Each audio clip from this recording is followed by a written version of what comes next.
Hi, welcome back to the SwiftFox Build Project channel and another build update video. Should be a pretty short one today. I only have a few things to update on, mostly completing things that had been maybe halfway done. I'll start off with the seat pan. In the last video, it was kind of roughly trimmed enough that you could kind of sit in the airplane. Happy to say it's pretty much done now. I fully trimmed it to fit in. Got the seatbelt slots cut out in it and the mounting holes and the nut plates installed. So this is effectively done until probably just putting the kind of covering upholstery on it. Did get some help with this. Some family were visiting. Emma, Brian and Amy came into the hangar and gave me a couple of hours help with drilling the holes and installing the nut plates. So thanks, really appreciate it. I also did a bit more tinkering with the floorboards. I had mentioned I was maybe going to add some stiffeners on the underside of the floorboard, particularly where the heels would rest for when you're moving the rudder pedals.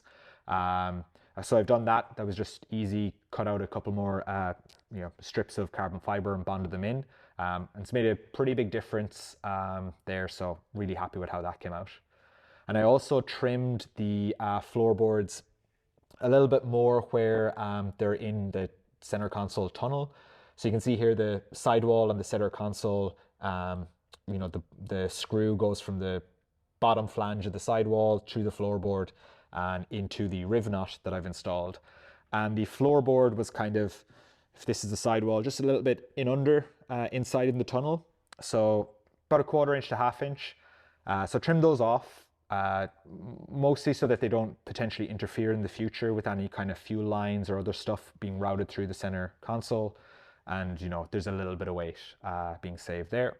But got those done now that the sidewalls were installed. I could see where those lines were. So happy with how all that came out. The next update is that the rudder cables are now installed. And you can see them here, both passenger and pilot side. And they attach to the adjustable rudder pedal handles there and there.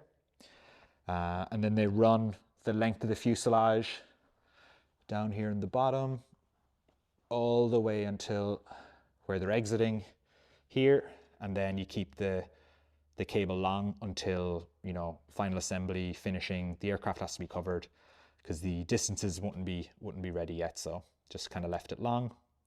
I want to say thanks to Harry for helping me run these cables.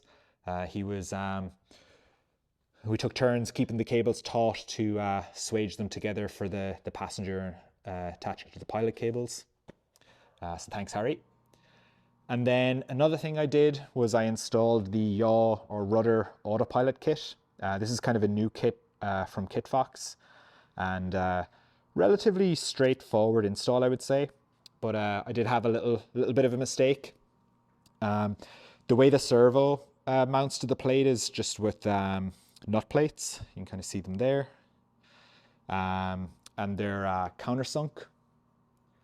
Now, the mistake I made was I countersunk on the bottom side, so it was upside down. But hangar neighbor Bob, who's handy with the metalwork, he ended up helping me with some kind of 90-degree nut plates instead, and we just countersunk then on the top, and it came out okay. So thanks, Bob. Thanks for helping me there. But yeah, then they're just connected to the rudder cables, kind of like this. It's all loose right now because nothing is final rigged. I'm guessing when everything's said and done, I'll be coming through the access panel here to tighten these up. Or maybe there might be an access hole here in the fabric, but we'll see. But it's just installed kind of roughly ready to go.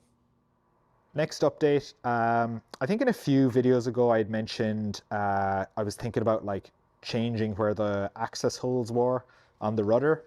So I've done that. I've actually moved it from roughly here to here.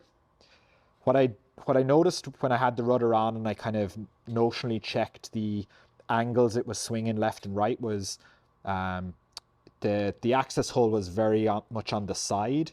And if you deflect the rudder the whole way right, that's when you would get access to this. So it just kind of moved the hole a little bit forward, both here and here. And I just used some spare fiberglass off cuttings from when I had like trimmed this fairing entirely to fit, and then some high sol, and it's sanded down pretty nice.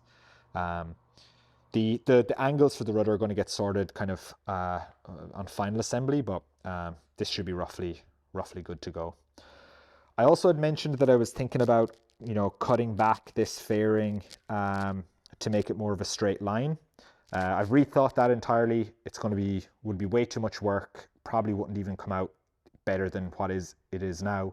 So what I've done instead is I've just faired them here, and that should be okay.